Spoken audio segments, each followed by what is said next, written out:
지금 영혼의 기쁨을 회복하는 빌립보서 영혼의 기쁨을 회복하는 빌립보서 두 번째 시간을 맞이하여 사랑의 기도라는 말씀의 제목으로 함께 은혜를 나누고자 합니다. 우리 교회에 1층에 작은 도서관이 있습니다. 그곳에도 소장되어 있는 책인데요. 안희숙 여사의 죽으면 죽으리라 한 번쯤은 들어보셨을 것입니다. 안희숙 여사 우리 침례교회 목사님 사모님이시기도 한데요. 우리 안희숙 여사님께서 젊었을 때 결혼하기 전에 이분이 1908년도에 태어나신 분인데 이분이 일본 동경에서 공부하시고 우리나라에 와서 교편 생활을 하셨습니다. 교직 생활을 하셨는데 그러던 때에 일제시대 때 신사참배 거부 운동을 하고 또 일본 공유회에 가서 참의회에 가서 전단지를 뿌리면서 신사참배를 막아달라고 호소하다가 옥에 갇혀 옥살이를 하던 일들을 묶어놓은 책이 죽으면 죽으리라는 그런 내용의 책입니다. 안희숙 여사가 이제 감옥에 갇혔을 때가 이제 추운 겨울이었습니다. 추운 겨울에 감옥 생활은 너무나 고통스러웠습니다. 차가운 마룻바닥에서 한 겹 옷으로 이 겨울을 보내야 될 때 너무나 고통 가운데 괴로워했습니다. 그러던 어느 날 죄수 하나가 그 방에 들어왔습니다. 그 죄수의 이름은 춘자였습니다. 춘자는 똥과 오줌을 싸고 또 그것이 얼어붙어 온몸에 이 냄새가 가득했습니다. 방 안에서 그를 바라보는 시선이 따뜻하지 않았습니다. 춘자는 감옥에 들어와 밥이 나오면 허겁지겁 달려들어 입에 집어넣었습니다. 어느 날 이 안희숙 여사가 이 냄새나는 춘자에게 다가갔습니다. 그리고 춘자의 얼어붙은 두 발을 자신의 품에 넣고 품었습니다. 그리고 밥이 나오게 되면 그에게 자신의 밥을 양보했습니다. 며칠이 지나자 춘자의 발이 따뜻해지기 시작했습니다. 그리고 날마다 2인분의 밥을 먹으며 그 춘자의 건강이 서서히 회복되더니 똥 오줌도 가리고 말도 제대로 하고 사랑부시를 하게 되었습니다. 안희숙 여사가 어느 날 내가 왜 그렇게 당신에게 사랑을 베풀 수 있었는지 이야기하면서 예수 그리스도의 사랑을 전했습니다. 춘자는 자기가 죄인이라는 사실을 깨닫고 하염없이 눈물을 흘리며 예수 그리스도를 마음속에 영접했습니다. 그리고 둘이서 기도했습니다. 미움과 추위로 가득 찼던 감방이 따뜻한 온기, 사랑의 온기로 가득 채워지게 되었습니다. 그 후 춘자는 석방되었는데 안희숙 여사와 헤어지게 되자 그렇게 많이 울었습니다. 어느 날 안희숙 여사가 정말 기적적으로 감방에서 석방이 되게 되었습니다. 정말 석방될 수 없는데 안희숙 여자가 이렇게 석방이 되었어요. 감방 문을 더듬으며 건강이 좋지 않아서 감방을 문을 더듬으면서 감옥 문을 나오는데 제일 먼저 그를 맞이한 사람이 있었는데 그가 누굴까요? 춘자였어요. 춘자가 나와서 따뜻한 옷을 가져와 안희숙 여사를 감싸 주었습니다. 그리고 하염없이 울면서 이렇게 말했습니다. 선생님, 나는 선생님을 위해서 하루도 빼놓지 않고 기도하고 있었습니다. 난 선생님을 위해서 하루도 빠짐없이 기도했다는 거예요. 춘자가 왜 그렇게 기도할 수 있었을까요? 사랑 때문에, 받은 사랑 때문에, 깨달은 사랑 때문에. 우리가 지난 시간 살펴보았던 빌립보서 1장 3절에서 4절 말씀을 보면 사도 바울은 로마 감옥에서 빌립보 성도들을 생각할 때마다 감사하고 또 그들을 위해서 기도할 때마다 기쁨으로 간구할 수 있었다라고 고백합니다. 생각할 때마다 감사해요. 그들을 위해서 기도할 때마다 기쁨으로 간절히 구할 수 있었던 이유, 빌립보 성도들을 향한 사랑 때문인 줄 믿습니다. 그리고 그가 받은 빌립보 성도들로부터 받은 그 사랑 때문에 그들을 위해서 날마다 기도할 수 있었을 것입니다. 사도 바울은 하나님이 보여주신 환상을 통하여 빌립보 성도들을 만났습니다.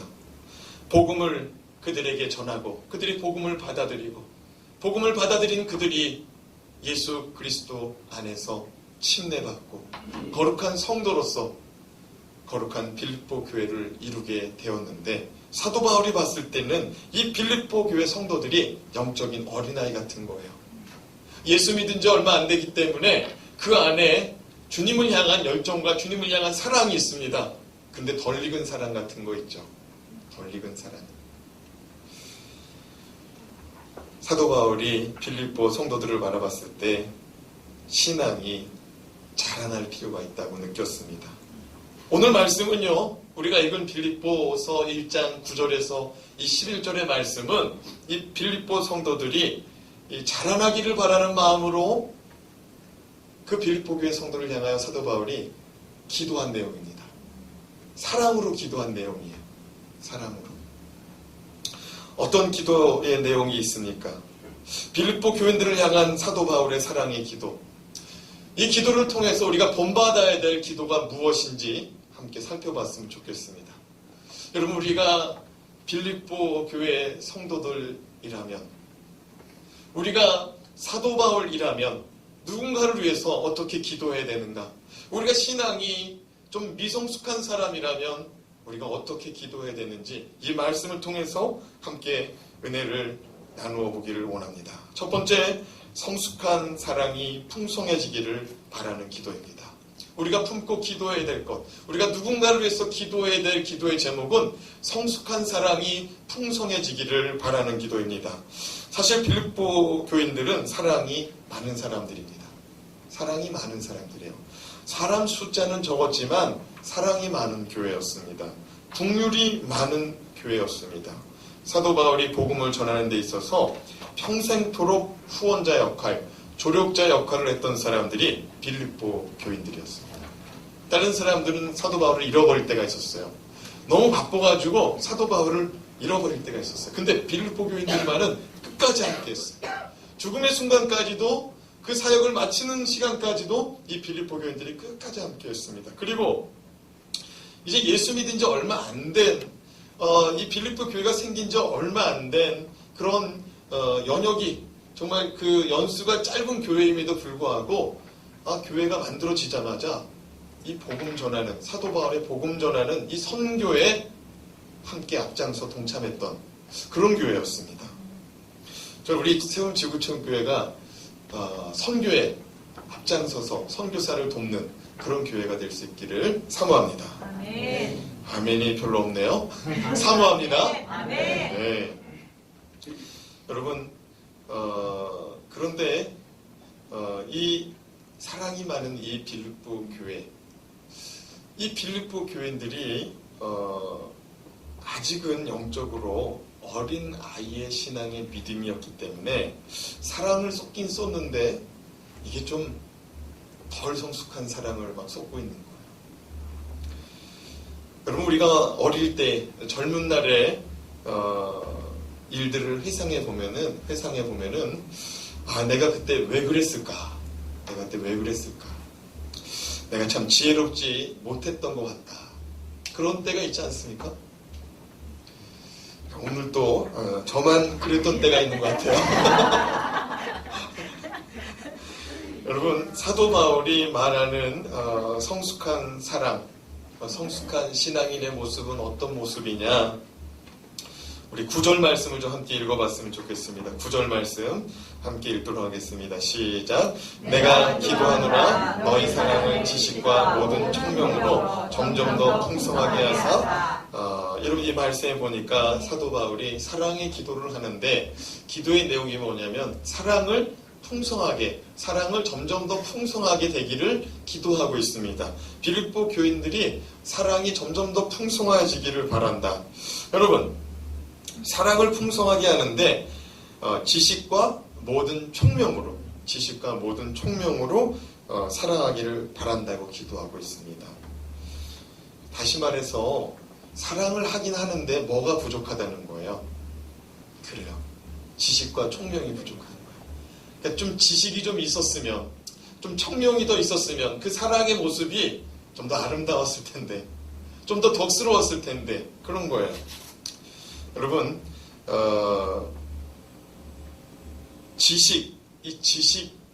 이 지식이 헬라어로 그노시스입니다. 그노시스. 이 그노시스는 알다라는 뜻입니다. 알다. 근데 구절에 보면은 이 지식이 그냥 지식이 아니고, 보통 일반적인 지식이 아니고 에피그노시스라고 헬라어 원문에 기록되어 있습니다. 에피그노시스. 그노시스도 지식입니다. 근데 에피그노시스도 지식입니다. 같은 지식이에요. 근데 그노시스 앞에 에피라는 말이 붙으면은 어떤 의미가 붙냐면 뭐뭐 위의 지식입니다. 그러니까 위에 있는 지식, 위로부터 부어진 지식이 에피그노시스입니다. 다시 말해서 세상 지식, 세상 사람들이 알고 있는 지식의 사랑이 아니라 하나님 말씀, 하나님을 경험한 지식, 하나님을 아는 지식, 그 하나님을 경험한 것을 통해서 사랑을 행할 때 이 성숙한 사랑이 나타난다는 것입니다. 저는 여러분에게 하나님을 경험하는 은혜, 하나님의 말씀을 깨닫는 은혜, 그 말씀으로 하나님을 알아가는 은혜가 충만한 사랑을 소유한 성도들 되시길 주님의 이름으로 축복합니다.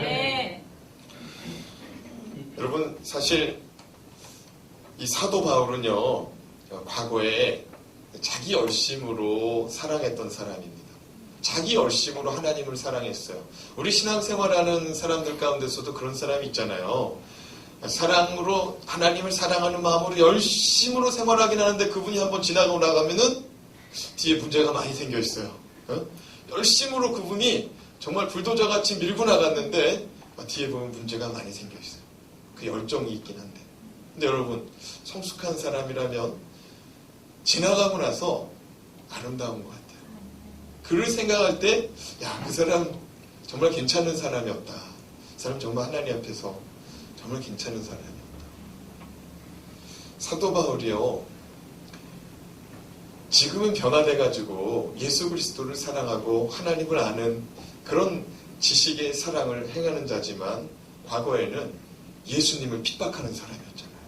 그리고 예수 믿는 사람을 잡아다가 옥에 가두고 가면서 때리고 비난하고 재판정에 세우는 그런 무서운 검사 같은 역할을 하던 사람이었잖아요. 유대 땅에서 시리아 땅 북쪽 다메섹 언덕까지 쫓아가서 사람들을 괴롭혔어요. 오늘날도 사도 바울의 이런 열심 가지고 신앙생활하는 사람들이 있습니다. 그리고 교회가 오래된 교회일수록 이러한 모습의 신앙인들이 많이 나타납니다. 왜냐하면 이 사랑이 없는데도 열심을 다해야 될 것 같아요. 왜냐하면 자기 직위가 집사에서 권사에서 장로로 교회 중직자로 올라가니까 이전에 가졌던 사랑은 없는데 열심을 다해야 될 것 같아요. 그것으로 말미암아 신앙인의 모습보다는 종교인의 모습이 나타나기 좋은데요. 우리는 하나님께서 부어주시는 마음, 하나님께서 부어주시는 은혜 가지고 살아가는 저와 여러분 되시길 주님의 이름으로 축복합니다. 아멘. 그리고 또 하나 이 9절 말씀에 보면은 내가 기도하노라 너희 사랑을 지식과 함께 뭐가 더했으면 좋겠어요? 총명이 더했으면 좋겠대요. 총명은 다른 말로 하면은 통찰력이다 할 수가 있습니다. 통찰력. 이 총명이라는 말이 헬라어로 아이스데시스라는 말인데 깨달아지다, 지각하다, 깨달아진다라는 뜻입니다. 근데 재미난 것은요, 이 아이스데시스라는 이 단어가 신구약 성경 가운데 오늘 본문 이 빌립보서 1장 9절에만 나타나고 있습니다. 딱 한 번 나타나고 있어요. 근데 이 단어의 중요한 점이 뭐냐면은 깨달아졌잖아요. 깨달아졌을 때 머릿속에 지각했을 때 머릿속에서 이해가 됐는데 그것으로 그치는 게 아니고 윤리적인 결단, 행위적인 결단까지 나타나야 되는 단어입니다. 그러니까 오늘 말씀에 은혜가 되어 오늘 말씀이 깨달아져요. 그럼 그 말씀이 삶 속에서 나타나기를 작정하고 나타날 수 있도록 힘쓰고 애쓰는 단계까지 이르는 것이 아이스테이시스, 깨달아지다, 지각하다라는 말입니다. 그러니까 사랑을 하나님으로부터 깨달았다면 그 사랑을 베풀 수 있는, 그 사랑을 전할 수 있는, 내가 만난 예수 그리스도의 사랑을 증거할 수 있는, 내 삶 속에서 나타날 수 있는 그 단계까지 이르러야 된다라는 의미가 있는 것입니다. 머릿속에 있는 깨달음, 지식적인 깨달음을 넘어서 삶에 나타나는 풍성한 사랑, 저와 여러분의 삶 가운데 나타나길 주님의 이름으로 축복합니다. 아멘. 두 번째로 사도 바울의 기도는 분별과 진실로 살아가기를 바라는 기도입니다. 분별과 진실, 이것이 우리 그리스도인들에게 요즘 결핍되어 가는 것 같습니다. 10절 말씀을 좀 같이 읽어보겠습니다. 시작. 너희로 지극히 선한 것을 분별하며 또 진실하여 허물없이 그리스도의 날까지 이르고. 바울은 빌립보 교인들이 지극히 선한 것에 있어서 분별하기를 바란다라고 편지를 통해서 알려줍니다. 그러나 이것은요, 사실 빌립보 교인들을 향한 사도 바울의 기도였습니다. 여러분, 왜 자기가 기도하고 있는, 나 너희들을 위해서 이렇게 기도한다? 뭐하러 얘기했을까요? 나 너희들을 위해서 기도한다. 이거 자기가 목회자니까 성도들에서 기도한다고 드러내는 걸까요? 아니에요. 이건 뭐냐면은 주 안에 하나 되어서 같이 기도하자는 거예요. 내가 너희를 위해서 이렇게 기도하니 너희도 이 마음을 가지고 함께 기도하면 이 기도의 응답이 속히 임할 것이라는 그런 소망 가지고 하는 겁니다. 여러분, 우리가 예배 시간에 공동기도 제목, 지고에 있는 공동기도 제목 가지고 우리가 기도하잖아요. 합심으로 기도하면 역사하는 힘이 클 줄로 믿습니다. 우리 새벽에 지금 이렇게 기도 제목 들고 기도하거든요. 이 기도 제목들이 하나씩 응답되어 갑니다. 왜요? 합심으로 기도할 때 하나님의 은혜가 큰 줄로 믿습니다. 사도 바울이 그런 마음인 거예요. 내가 너희들 위해서 이렇게 기도하는데 이 기도에 동참했으면 좋겠다는 거예요. 여러분, 말씀해 보면은 너희로 내가 기도하는데 지극히 선한 것을 분별하며 그리스도의 날까지 이룰 수 있도록 내가 기도한다는 겁니다. 분별이라는 말은 헬라어로 도키마제인이라고 합니다. 도키마제인. 이 말은 시험하다, 테스트하다, 그런 의미가 담겨져 있습니다. 예를 들면 여러분, 세계에서 위조 지폐 감별 능력이 위조 지폐 감별 기술이 가장 뛰어난 나라는 어느 나라일까요? 우리나라. 대한민국 사람들이에요. 조선 사람들이 세계에서 제일 간답니다. 이 손끝의 감각으로 그 위조 지폐를 찾는 게 우리나라가 제일로 좋대요. 그러면 또 하나 퀴즈를 낼게요. 세계에서 위조 지폐를 가장 잘 만드는 나라는 어느 나라일까요? 우리나라. 우리나라라고 할 수도 있겠죠. 같은 이 한반도 이 조선 땅 안에 있으니까 저 북쪽에 있는 사람들이에요. 우리 같은 민족 아닙니까? 같은 동토. 제주가 그렇게 좋은 것 같아요. 우리나라가 가짜를 진짜처럼. 그래요. 이 분별이라는 말은 그 위조 지폐를 이렇게 감별할 때 그때 또 쓰이는 말입니다. 그리고 이 구약 시대에 보면은 이 하나님께 드리는 제물 있잖아요. 하나님께 드리는 제물을 그냥 드리면 안 돼요. 흠이 있는 제물 드리면 안 돼요. 병든 제물 드리면 안 돼요. 그래서 제사장이 감별을 합니다. 머리에서 발끝까지 꼬리까지 다 찾아보는 거예요. 옆으로 봤다가 뉘어봤다가 입도 열어보고 다 찾아봅니다. 그렇게 해서 흠이 없을 때 하나님께 드립니다. 그때 쓰는 용어가 바로 또 분별이에요. 네? 흠이 있는지 없는지. 또 분별이라는 단어는 또 이런 의미로도 쓰여집니다. 먼저 해야 될 일과 나중 해야 될 일. 네? 먼저 해야 될 일과 나중 해야 될 일. 사도 바울은 빌립보 성도들이 하나님 앞에서 우선순위를 정하여 사랑하기를 원하고 있습니다. 그런 것 같아요. 자기 열심 있는 사람은 이렇게 성숙하지 못한 자기 열심 있는 사람은 수단과 방법을 가리지 않기 때문에 그걸 좀 더 수단과 방법을 생각했으면 문제가 안 생길 텐데 그 우선순위가 없어서 그래요. 지혜가 부족해서 그래요. 이거를 먼저 하고 이건 나중에 하겠다. 이건 지금 하면 안 되겠다. 이런 분별력이 있어야 되는데 조금 기다려야겠다. 하나님의 때를 좀 기다려야겠다. 이런 분별력이 있어야 되는데 사도 바울이 이러한 것들이 빌립보 교회 성도들에게 필요하기 때문에 지금 기도하고 있습니다.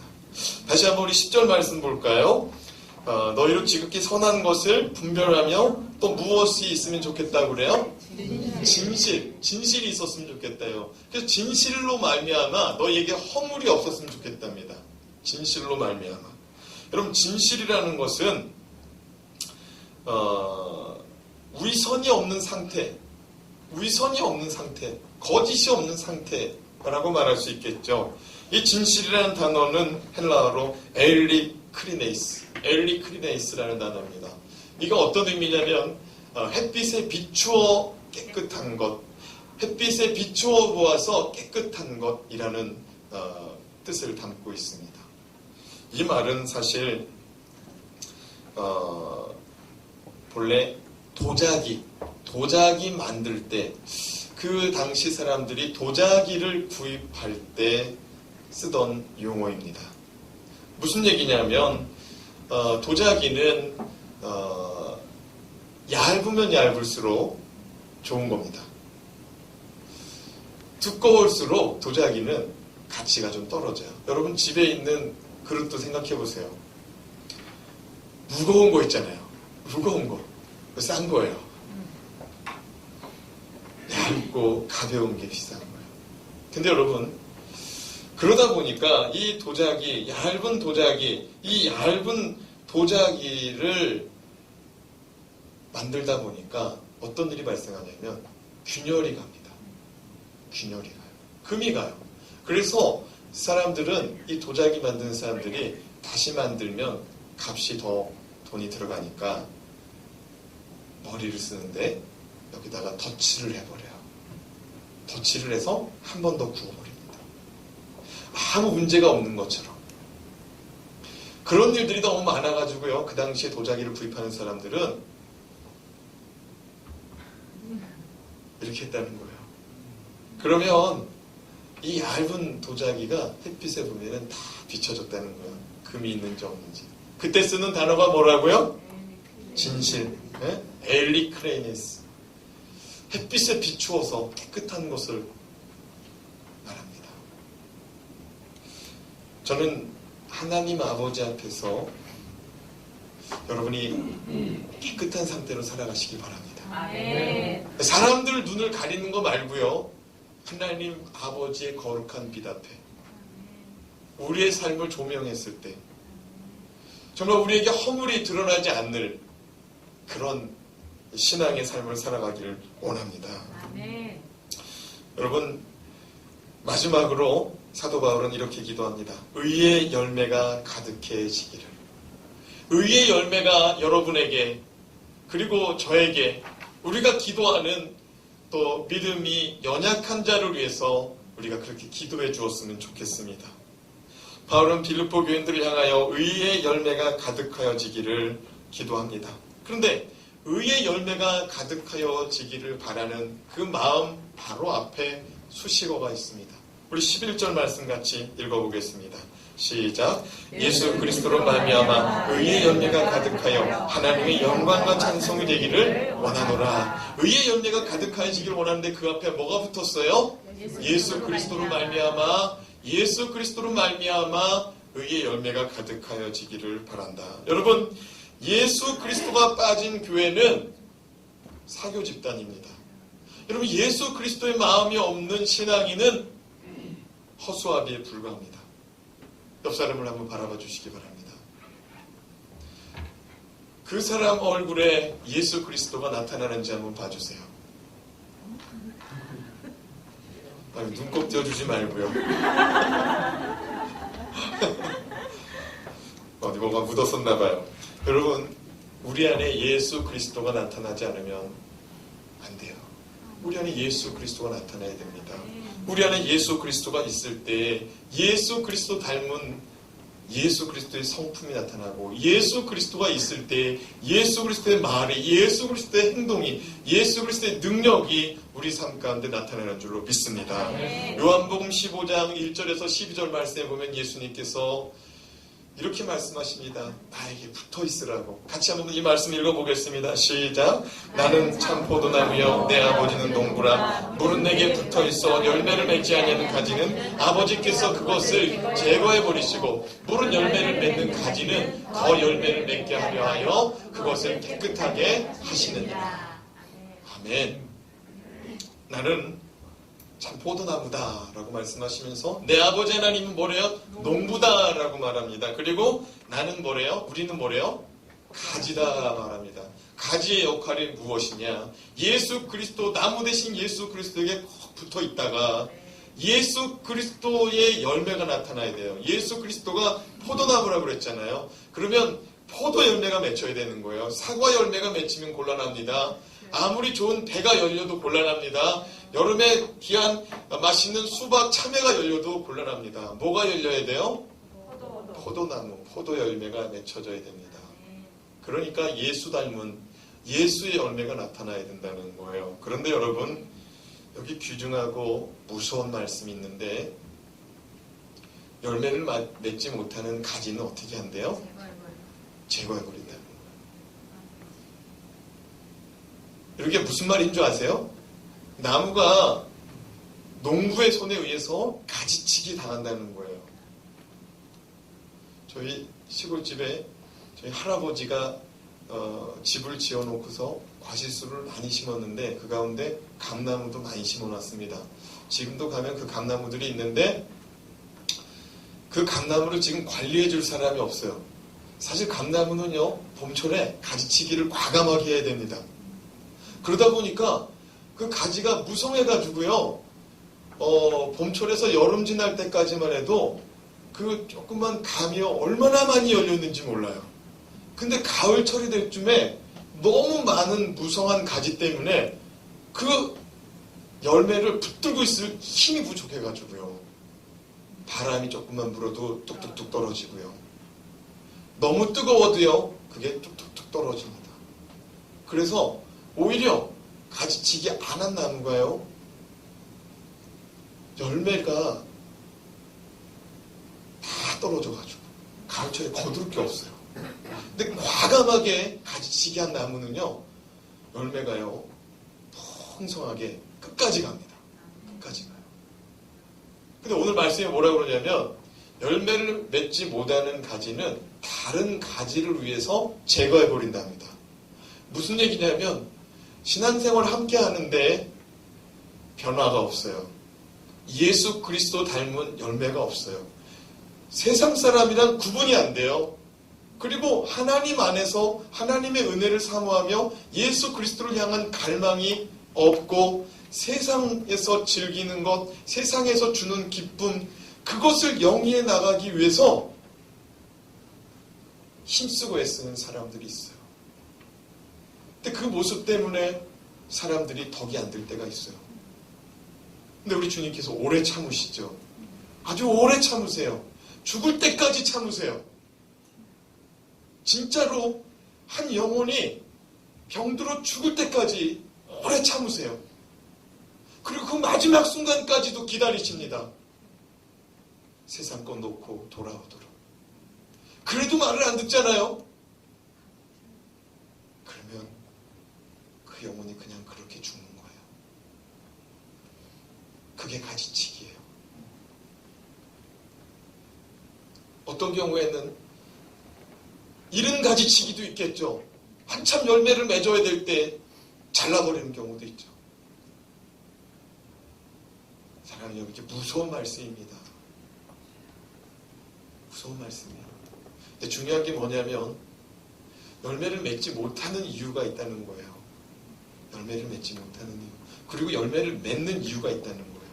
우리 말씀 다시 한번 요한복음 15장 1절에 3절 말씀 한번 읽어보겠습니다. 어떻게 열매를 맺을 수 있는지 같이 읽어봅니다. 시작. 나는 참 포도나무요 내 아버지는 농부라. 물은 내게 붙어 있어 열매를 맺지 아니하는 가지는 아버지께서 그것을 제거해 버리시고 물을 열매를 맺는 가지는 더 열매를 맺게 하려 하여 그것을 깨끗하게 하시느니라.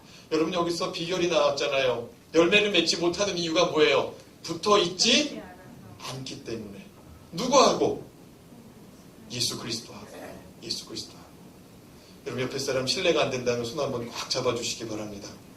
꽉 잡아주세요. 예? 옆에 사람 손 한번 뒤에 사람하고 하시면 되겠네. 한번 꽉 잡아주세요. 꽉 잡아주세요. 예?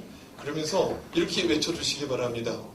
이 손을 잡은 것처럼, 예수 그리스도를 절대로 놓치지 마세요. 절대로 놓치지 마세요. 여러분, 예수 그리스도와 붙어있기만 해도 열매는 자연적으로 맺어지는 겁니다. 붙어있기만 하면 돼요. 네? 붙어있기만 돼요. 오늘 김경수 성도님 오랜만에 오셨어요.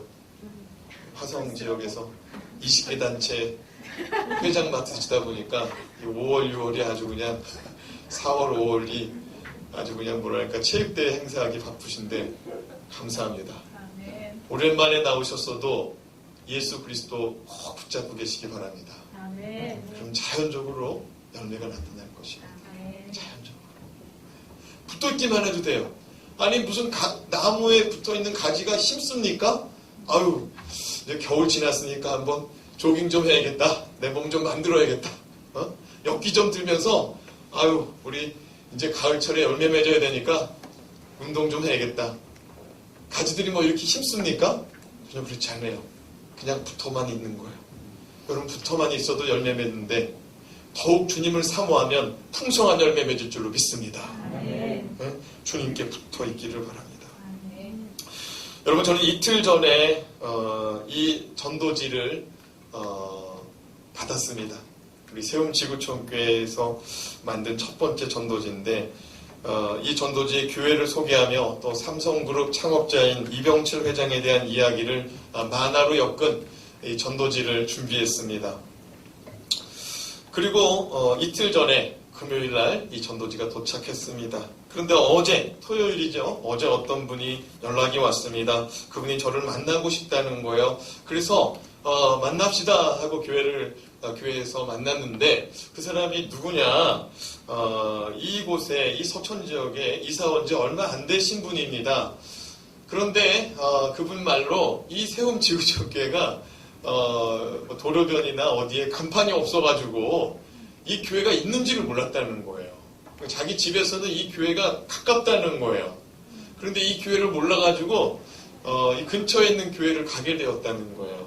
그러면서 이분이 우리 교회를 자주 오십니다. 자주 와서 목사님, 제가 이 세움지구촌교회가 너무 마음에 드는데 여기 와서 기도해도 되겠습니까?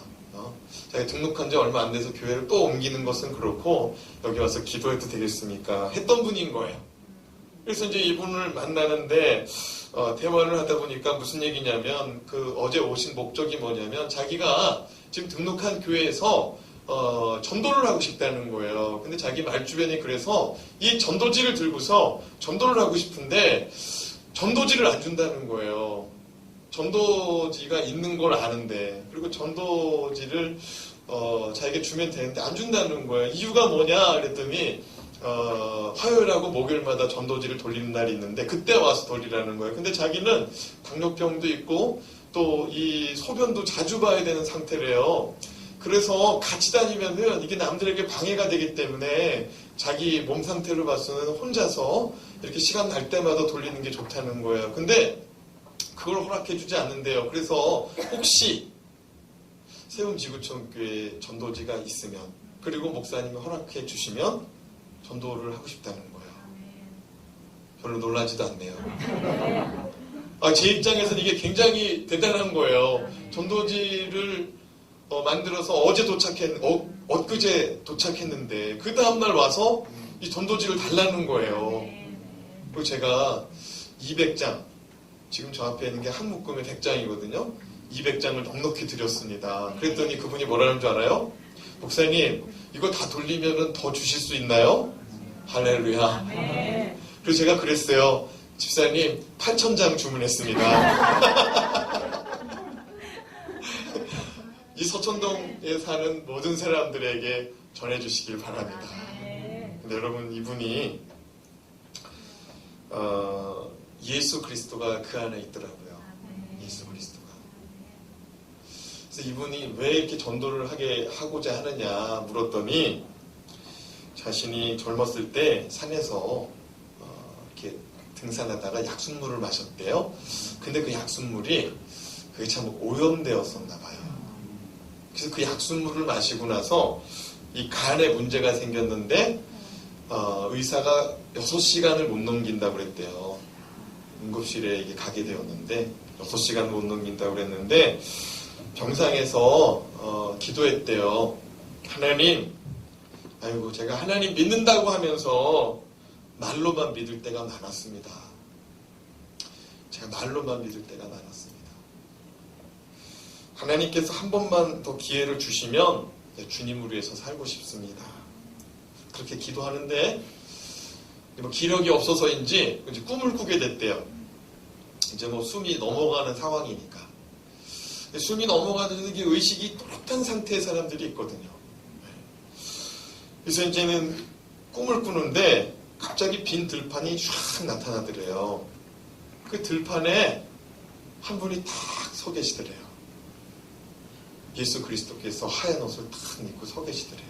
그리고 옆구리에는 이렇게 하얀색 책이 이렇게 들려져 있더래요. 이 책자가. 예수님께서 이 책을 그 집사님에게 주시더래요. 그래서 이걸 딱 받아들었는데 갑자기 몸이 뜨거워지면서 깨달음이 오더래요. 아, 내 몸이 나섰다. 이런 마음이 다 오더랍니다. 그러면서 몸에 힘이 생기고 눈이 밝아지더랍니다. 여기서 눈을 들어서 주님을 바라보고 좌우를 둘러봤더니 그 빈 들판에 수많은 무리의 사람들이 있더라는 거예요. 근데 그 사람들이 다 병든 사람들이라는 거예요. 자기처럼 다 주님을 바라보고 있더라는 거예요. 주님의 치유하심을, 그 주님의 은혜를 기대하고 앉았더라는 거예요.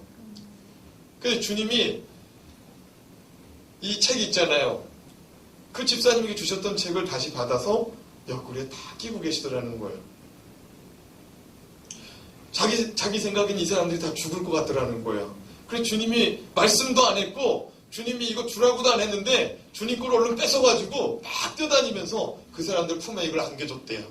자기가 이렇게 안았던 것처럼 탁 그렇게 한 번씩 안겨줬대요. 그러고 나서 얼른 주님께 다 갖다 줬대요. 그래서 주님이 그러는 것 같더래요. 참 별놈도 다 있구나. 그런 마음이 느껴지더래요. 그리고 뒤돌아서 보니까 그 사람들이 다 살았더라는 거예요. 그래서 어디 가서 물어보니까 당신 전도해야겠다고, 응? 전도지 들고서라도 전도해야겠다고. 자기가 그때부터 이제 틈만 나면 전도를 한다는 거예요. 사랑하는 여러분, 예수 그리스도를 만난 사람은 예수 그리스도를 전할 수밖에 없는 줄로 믿습니다. 우리 안에 예수가 있는데 어떻게 그 예수를 전하지 않겠어요? 예수를 전하시기 바랍니다. 전도지 몇 장 가져가라고요? 100장. 여러분 100장 가져가셔서 차에다가도 놓고 또 가방에다가도 놓고. 여러분 우리 교회는 앞면에만 찍혀 있고요. 나머지는 다 복음이에요. 다 성경 말씀이고 우리 교회 나오라고 안 해도 됩니다. 거기다가도 그렇게 썼어요. 원래 그 포맷에는 이걸 신청하는 교회로 나오시기 바랍니다 써 있어요. 근데 제가 그랬어요. 전사님 이거 회사에 전화해서 가까운 곳의 교회로 가시던지 또는 세움지교총교회로 오시던지 이렇게 넣으시라고. 우리 교회로 나오는 게 중요한 게 아니고 예수 그리스도를 만나는 게 중요한 줄 믿습니다. 여러분, 예수 그리스도 닮은 열매를 맺으시기 바랍니다. 예수 그리스도 닮은 열매. 저는 말씀을 시작할 때 안희숙 여사의 이야기로 말씀을 시작했습니다. 자신의 옷에 똥오줌을 싸며 남들에게 피해를 주는 그 여인을 안희숙 여사가 얼어붙은 발을 끌어안고 자신의 밥을 그 여인에게 주면서 그 여인을 회복시켰습니다. 그리고 그 여인에게 예수 그리스도로부터 받은 사랑, 그 사랑을 그 여인에게 전해주었습니다. 사도 바울은 오늘 사랑하는 성도들을 향하여 예수 그리스도를 아는 지식, 예수 그리스도를 말미암아 허물이 없이 진실되이 사랑하며 살아가기를 부탁하고 있습니다. 사랑하는 여러분, 마지막 날 우리는 주님의 거룩한 빛 앞에 우리의 삶을 비춰보는, 하나님의 백보자 심판대에서 우리의 삶을 비춰보는 때가 있을 것입니다. 사도 바울이 말합니다. 그리스도의 날에 너희가 허물 없이 서기를 바란다. 사랑하는 여러분, 그리스도인으로서 주님께 붙어 있어 열매를 맺어 허물 없는 신앙의 삶을 영위할 수 있기를 주님의 이름으로 축원합니다. 축원합니다. 기도하겠습니다.